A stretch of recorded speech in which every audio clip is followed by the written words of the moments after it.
Hello বাবা। মায়ের সঙ্গে তোমার কি হয়েছে? না রে সুমাইয়া, তেমন কিছু হয় নাই। দেখ না, তোর মা আমি একটু বাড়িতে ফিরতে দেরি করলে কেমন আমাকে ঘরে উঠতে দেয় না, দরজা খোলে না। মানে আমার সঙ্গে রাত দিন শুধু অশান্তি করে।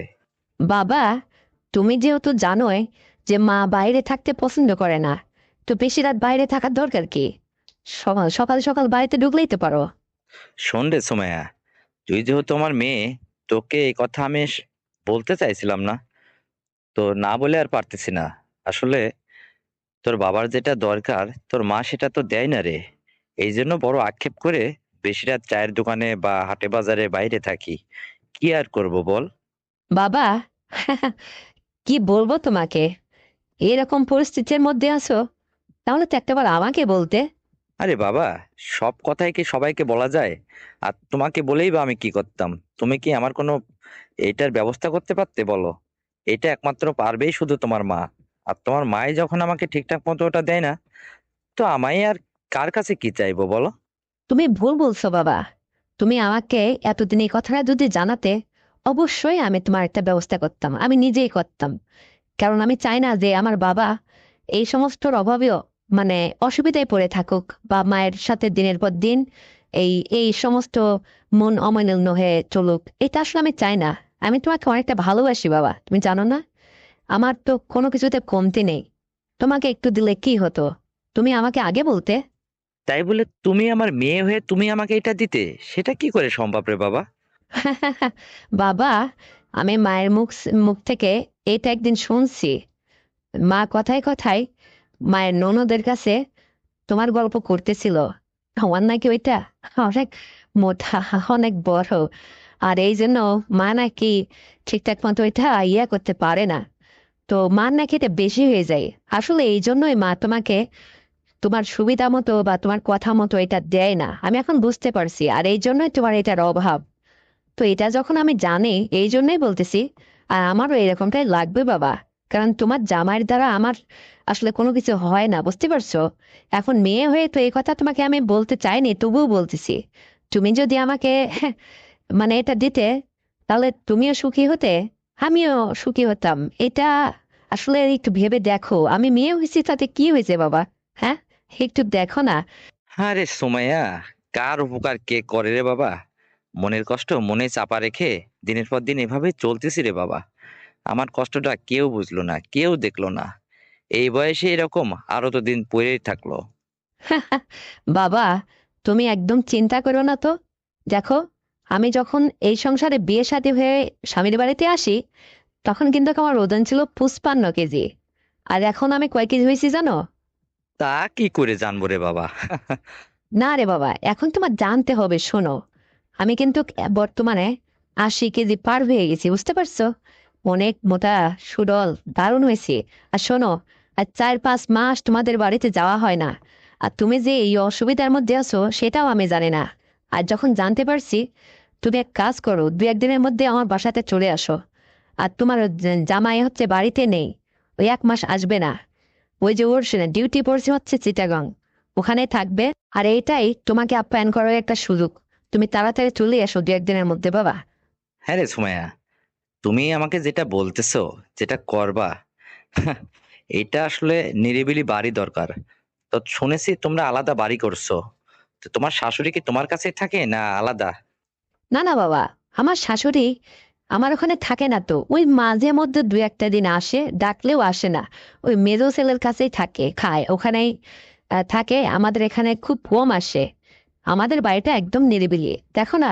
ওই যে পাশের বাড়ির একটা ছোট মেয়েকে নিয়ে আমি থাকি, যখন তোমার জামাই বাড়িতে থাকে না, তখন ওকে নিয়ে থাকি। তুমি যখন আসবা, তখন ওরে আর আমার রুমে ডাকবো না রে, তুমি আমাকে নিয়ে থাকবা, বুঝতে পারছো?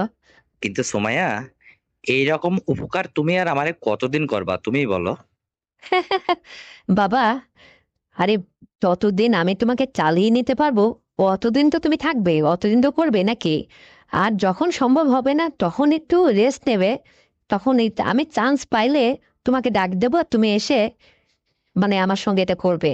কারণ ওই মায়ের অভিমান আসলে আজকের থেকে না, আমরা ছোটবেলা থেকে দেখতেছি মা তোমার সঙ্গে এই ধরনের আচরণ করে। আসলে এটা ঠিক করে না। এখন তাকে আমি কি করে যে বুঝাই, আর বোঝাইতে গেলে তো ধরা পড়ে যাব। এই জন্য মাকে কোনো কিছু বোঝানোর দরকার নাই, এবং তোমাকেও বলি মা যেন এটা কোনো কিছুতেই বুঝতে না পারে। আর সবচেয়ে বড় কথা কি জানো, আমি তোমার কাছে একটা প্রস্তাব রাখতেছি, সেটা হচ্ছে যে আজকের পর থেকে মানে আমি তোমাকে যে সুযোগটা দিতে যাচ্ছি, এইটা তুমি যতদিন সম্ভব হয়, তোমার জামাই যখনই এই ডিউটিতে থাকবে বাইরে বাইরে, ও সার কোম্পানিতে চাকরি করে, আজকে ওই নওপাড়া যায়, কালকে ওই অমুক জায়গায় যায়, এরকম বিভিন্ন জায়গায় ওর থাকতে হয়। তো এইসব সময় বাড়িটা ফাঁকা থাকে, আমি পাশের বাড়ির একটা মেয়েকে নিয়ে ঘরে থাকি। তো তখন আমি তোমাকে ডাকবো, আর আসলে তুমি সুন্দরভাবে এখানে এসে মজা করে যাবে। দেখো না আমি কত সুন্দর হয়েছি। আর শোনো, তোমার জামাই আমাকে আজ পর্যন্ত একটা বাবু দিতে পারলো না জানো। এই উপকারটুকু অন্তত তোমার কাছ থেকে আমি চাই। তুমি আমাকে এই বিষয়ে একটু হেল্প করবা, বুঝতে পারছো? বাবা রে, এই বয়সে আসলে যতটুকু সম্ভব হয়, আর তুমি মেয়ে হিসাবে আমাকে যতটুকু আদর আপ্যায়ন করতে চাও করবা, সমস্যা নেই। আমারও দরকার। তো ঠিক আছে, আমি দু একটা দিন বাদেই তোমাদের বাড়িতে আসতেছি। তো তোমার মা আসলে কি বলবো, এই বয়সে তোমার মায়ের সঙ্গে আসলে যেটা বলতে গেলে আমার খুব কষ্ট হয়, মনের কাছে খুবই কষ্ট লাগে রে বাবা। এখন কিছু বলতে পারি না, তোমরা বড় হয়ে গেছো, পরের বাড়িতে সংসার করতেছো। এখন তুমি তো বোঝোই, আমি তো একদম থুপথুপে বুড়ি, তাও তো বুড়ো হয়ে যায়নি। কিন্তু তোমার মা যে এরকম আমার সাথে করে, এই জীবনটা ধরে এইভাবে আমার সঙ্গে চললো সে, আর আমি সহ্য করে গেলাম। কিন্তু এই জন্য আমার একটু ফিরতে রাত হয়। তখন সে কি করে, কোথায় গেছিলে, সেখানেই যাও, আসার দরকার কি ছিলে, দরজা খুলতে চায় না। পাশের মানুষ, পাশের বাড়ির মানুষরা আমাদের এই সমস্ত বড় বড় কথাগুলা তারা শুনে আসলে নিন্দা করে, এগুলা তো ঠিক না। তো তুমি যখন বলতেছো ঠিক আছে, আমি দুদিন বাদে তোমাদের বাড়িতে আসতেছি। বাবা, শুধু আসলেই হবে না, কমপক্ষে 5-6টা দিন সময় হাতে করে আসবা। কারণ তোমার জামাই তো একটা মাস আসবে না, 5-6টা দিন থাকবা। সুন্দর করে তোমার অনেক দিনে যেহেতু আসা, বা অনেক দিন তুমি এভাবে অনাহারে আসো, মা তোমাকে ঠিকঠাক মতো আপ্যায়ন করে না। তবে মেয়ে হিসাবে তোমাকে যত দূর পারি, যে তো ফোনে যেভাবে তোমার খুশি, বুঝতে পারছো? আমিও তো দেখতে শুনতে কম না। আরে না, দুষ নদুষ, কত সুন্দর হয়েছে, তুমি কি দেখছো আমারে? কতদিন দেখো না। আসো আসো না, আসার সময় কিছু ওই শাকসবজি ওখানকার তোমার ওই ক্ষেতের মানে তরতাজা শাকসবজি নিয়ে আসবা। আমার খুব খাইতে ইচ্ছা করে এগুলা।